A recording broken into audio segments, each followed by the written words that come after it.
back, I just had myself a good cry and then poured myself a glass of whiskey and thought about how I shouldn't have any emotions. Got to suppress everything. Yeah, I got to suppress, repress, be vulnerable. A man. Yeah. Mr. McKay, be a man. Don't be a victim. What does that look like? Don't be a victim. Yeah, so we're gonna, as we continue in this, what is this, part 3? Tell me about daddy programming. Yeah, part 3. We're going to get into father. Mm-hmm. You know, and we look at our examples of father as religion with God's the big G. God the Father. Yeah, God the Father. Mm-hmm. Not God the Mother, right? Right, and God the Son had to do what? Submit, sacrifice his free will. It's not to please the Father. God the Father, right? Yeah. And then what was the one about the Son? Yeah, it's the Trinity is you have God the Father, Jesus is the Son, and then the Holy Spirit. Why couldn't so you have that 3 in 1? Why couldn't Jesus be the daughter? But the Son has to have complete 100% obedience to the Father to be accepted. Again, it's hierarchy. Yeah, it's an acceptance of hierarchy. So what that creates, and you can see this. We're seeing this now in our children. We're seeing this now in the movements. We're seeing this what happened in the United States, especially, and we can see it in it's like South Africa with racism, apartheid. Mm-hmm. And it's so interesting when you look at the minority and majorities. So in South Africa, the whites are the minority. Right. But they tend to be the ones that are trying to, with this toxic masculinity, trying to control the whole continent. Right. Which is bigger than, we've gone into Africa before. It's the largest like British continent. imperialism all over again. Well, that's what it is. And so, but here in the United States, we have majority is, it's changing, but majority is white. Mm-hmm. And then we have situations that we had like last year, in 2020 with Black Lives Matter and all that stuff. Right. And so the problem is, whether it's Trump, whether it's far left, far right, whether it's these movements, whatever it is, these feelings of emotion that come over you that causes the thought process and then causes you to act over this. The reason that you're acting this way is because and you talked about this is so important, is you're doubling down on the negative. You're taking a negative with a negative. Yep. And so what it creates inside of you, number one, first one we'll talk about this is rage. Yeah, well, yeah, what happens when you get rage, right? I'm so angry. I got to fight the rage.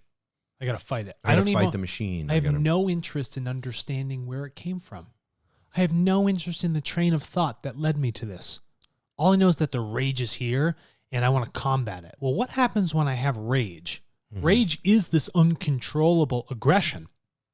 So what happens when you start fighting something that's so aggressive? You are just going to get cut up. Mm-hmm. It's not going to be good. No, it just harms you more than it harms. It creates more harm rather than, hold on, wait a minute, take a step back. I am raging. Mm-hmm. Why am I raging? What led me to this feeling? What was it in my own programming and thought process that triggered this rage? Rage is beyond, I'm upset. Now I'm mad. It's a negative polarity that's extremely unbalanced. That's exactly right. I'm upset. I'm mad. I am enraged. It also puts you in a narcissistic way at the I am one, big ego coming. And if you want to understand ego, listen to the last episode. But it puts you at this moment of, I have this rage. It is all about me, and I need to release this rage. And everything around me, nature, people, even myself, has to have destruction for the rage to be fulfilled. I need to throw something and break it. Mm-hmm. Look at mass shootings. Yeah, that's a prime example. Most of them are full. Our school shootings and all that. Most of these kids are full of rage. And what sits with rage? What is its counterpart? It's hate. Mm-hmm. It's that they're just buddies with one another. And you can't mix hate with hate. That's that doubling down on the negative again. Wait, you want to hate people that are hateful? How does that work? If you have a toxic masculinity, to balance it out, you need to bring loving, caring, feminine energy. Yeah. That's what heals. Acceptance. Mm-hmm. You need to bring it in. You need to incubate that energy and understand it. Foster it. Let it be what it is. If a child comes out of you, do you hate the child? No, it's a genetic roll of the dice. It's male and female. It hasn't even decided what gender it wants to be. But think about people that do quote unquote gender reveals. Mm-hmm. You're deciding that the child will be male? It biologically may be something, but you have no idea what the gender is. Mm-hmm. Think about it. But you're going to define everything about that baby, every picture it takes by the clothing, the colors, the associations, the name you give it. Hey, boy, pick up that football. You're a man. Every single time. Hey, don't play with dolls. Why not? Yeah, play with all the exactly. dolls you want. There was a great film I watched recently with Justin Timberlake in it. Great dancer. Great dancer, good singer, good showman. It's escaping me, but Super hot girlfriend. yeah. The I don't know if he's still with her. he played with Jessica Biel. I don't. think He might he be is, still. yeah. Yeah. So he's playing this guy that's grown up in the South, Mm-hmm. and there are all these ideas about football. You triggered me when you said this in the sense of a thought. Play football, do this, Wrestle. Toxic masculinity, right? You need to be a man, go through this, do the grunt work, blah, blah, blah. And now he begins to recognize that the neighbor who lives next to him, these people are a little messed up, but they have a son. He's biologically male, but prefers a lot of the female aspects, the idea of a female gender. Right. He plays with dolls, but the parents don't accept him. And so now Justin Timberlake ends up bringing this kid under his wing. And the child, through loving acceptance of fostering this child, he learns about himself. He learns about the framed ideas and programming of his consciousness to say, oh, you don't play with dolls, that's bad. Well, why? And the child comes back with the questions, well, why can't I do something like this? Well, that's a childlike nature that we all should have. That's creativity. That natural innocence, that natural accepting of self, then reframed the consciousness and the programming of Justin Timberlake in this film to help him understand and become more accepting of other people and who they choose to be through their own decision making. Because really, in actuality, all we're doing is molding ourselves after cultural stories. That's what it is. You know, it was all these ideas about what you were supposed to be, and then you try and force this mold onto somebody else. You're casting. Have you ever watched like molds? You know, like they used to have those shows that were really cool where it would show like industry and then machines working. Yeah. And they would show the process from beginning to end. But it's so interesting when you watch like they're stamping molds and stuff like that, how and it's how made? how it's made. Yeah, that's Love what I was that thinking. show. Yeah. I used to watch it all the time. But what is a mold? Well, it's a mold. It's a receiving. It's a receiver, right? But it's somebody defined that. Somebody set the structure. Mm-hmm. Someone thought this is idea. This is how something should And look. so pressure, heat, friction, all those things. Come together to push it, to mold it into something. Yeah, because it otherwise wouldn't have that shape Right. if left alone. Mm-hmm. It would just be its own natural, energetic thing that is happening. But we force it into the shape. We force it into certain conditions. Yeah. So we have rage, and we're seeing that with issues that we see today, and we've always seen. Number 2 is blame. Blame. So, you know, and this is all stemming back from that father figure in our lives. So the rage comes from the father not accepting us. And then the blame comes from... Who do you blame? You blame your father? Oh, you weren't good enough to be on, varsity? Yeah. And so now here comes the blame. Son, why are you playing with those dolls? Yep. You're a man. You play with G.I. Joes. No. Those are dolls. G.I. Joes are dolls, by the way. I know. I play with dolls all the time. Yeah, exactly. You know what reminds me of? Scene in Spaceballs? Mm-hmm. He said, the guy busting the door, Lord Helmet's at the table. Yes. He's playing with all the dolls. Yeah. And the guy says, Lord Helmet. And he's like, I told you not to interrupt me when I'm playing with when I have my me time or whatever. He's like, sorry, we're not interrupting when you're playing with your dolls. They make a joke to it. Right. It's there's interesting aspects, but there's a lot of truth to that sense of humor, that level of sarcasm. That he, even though playing with the dolls, is not accepting of the self. Right. He felt ashamed. Mm-hmm. But the other guy's just saying, I understand you're playing with dolls, whatever, you're playing with dolls, but we got other stuff to focus on. Right. But there was like this weird interaction of a joke, but there's this programming like, it's funny, this guy's playing with dolls. It's because I'm not fitting the cultural mold. Because he doesn't fit the cultural mold. Right. Oh, because he's the leader. But who makes the mold?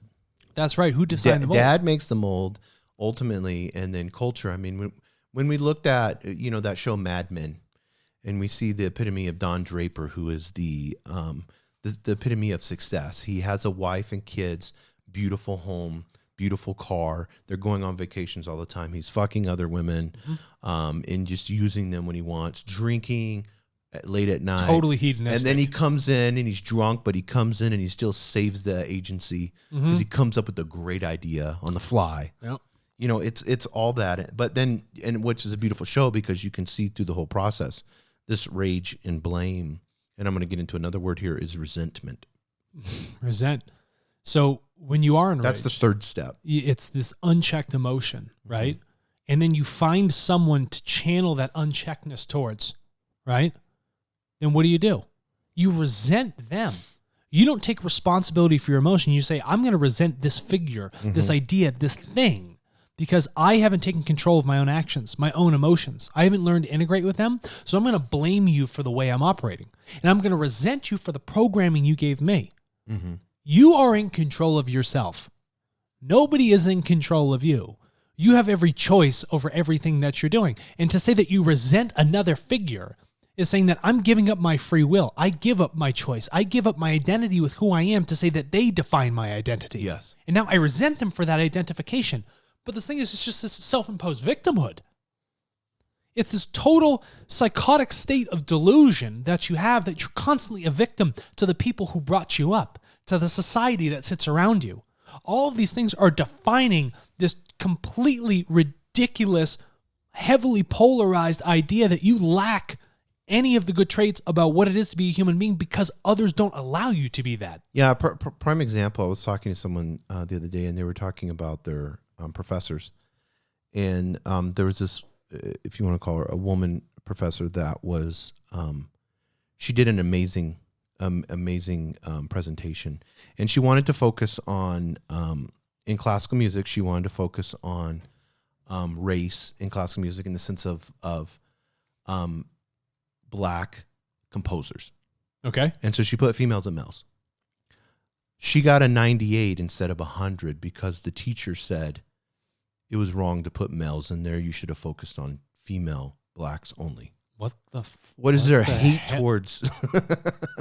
So first of all, one, she's trying to strike. I got pissed off because I was like, well, the main objective was this about celebrating Black composers, Black humans that are composers. So now you took it away from race and you put it all about so-called gender. Now it's a gender thing.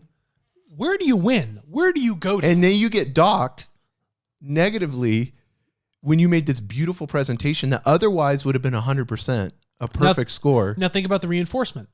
Now this is where resentment comes in. Fucked up fake measure of your success determined on a scale of 1 to 100.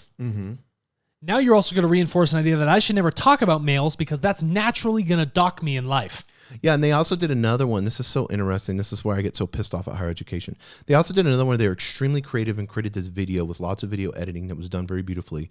And they took opposing views as like a talk show, like old Johnny Carson talk show. Sure. And so this not the professor, but the student is female and Black. And she said, I'm going to play that I'm extremely right-wing. Okay. And so they did like this fun thing where they had somebody super left, MAGA hats, machine gun, and then she had to articulate her position being far right, even though she's probably leans left in real life, that is totally awesome. Yeah, that's a thought process. That's a saying. Okay, I'm understanding and accepting the other side and trying to see from their viewpoint. Whether it's negative or positive, it does not matter because it's all one. But interesting way to teach and then integration. they were like, why would you even bring this up? Why are you trying to articulate that side? See how beautiful it is? So you take a Black female, which shouldn't matter whether they're Black or they're female. And then now you're turning around and saying, okay, here's an extreme right view. And I myself am going to try to understand that and put it out there. How beautiful is that? I think it's amazing. We should all do that. That's a great practice. Just as much as we understand whatever position we want to hold, we should equally understand that we should bring balance to every position that we hold. Yeah, absolutely. And understand the facts on both sides. Right. And if it lacks facts, well, then it tells you where it lies. Yeah, and so that's the emotion that comes from that toxic masculine father figure. But sum this up for me. Yeah, I want to get into what is the best way to appropriate. Well, I think we're going to have to do a whole episode on that. You think so? Yeah, because we haven't even gone through Dude, I have this much more. But let's sum it up with this. Tell me. When you look at masculine emotions is the intellect. Feminine emotions is integrate. So you have intellect, which is masculine in nature. When we bring Light. Exactly. Okay. There we go. Yep. And then the integration part of it, Love. is the female part. Oh, interesting. Does that make sense? Light, love, love, light. Yeah. Exactly. Sounds like a good teaching I've read before. Yeah, thanks to the law of one. Law of one. But if you see that, a lot of times that masculine energy with an intellect, can bring reality and clarity to a situation. Very objective. Yeah. Right? This is an observational truth. Mm-hmm. This is, in fact, the thing. This is a potentiated, well-balanced, logical thought that aligns with nature. And that's beautiful.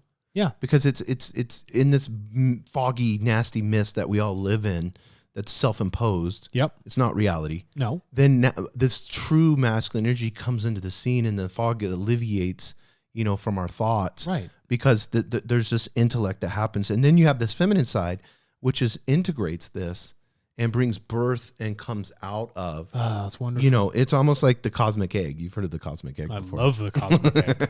Yeah. And so it is, it is the birthplace of all. And this feminine of birthing creation, creativity is feminine. Of course it's in feminine. nature. Well, yeah, but to create... It's ideas. Ideas are feminine. Ideas incubate, right? And after the incubation is when the birth happens. Mm-hmm. Energy is taken in. Energy is incubated. It's allowed to form, do what it needs to do, and then out of that, something is grown. Something spawns. Yeah, and so what I want, and we're going to get into understanding, the next episode we'll get into understanding your masculine energy and how you can move forward in self-acceptance. Mm-hmm. Now that we recognize, because we had to get clear on, here's where it's all fucked up. How do you identify it?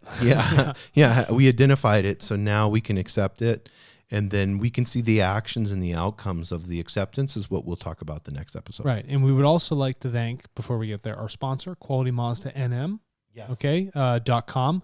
They are here out of New Mexico, and if you are in the market in Colorado, New Mexico, or Texas, for a new car, well put together, you can get a fantastic Mazda through an educational process. You can buy it online or go to the dealership. Your choice. Your choice. And no imposing on free will. No imposing on the free will. And Turtle.co. Turtle.co. Sign up, get paid for your data. How much did Facebook pay you last year? Nothing. It's time to get paid for your data. Time to start getting paid. Take control. Yeah, thank you.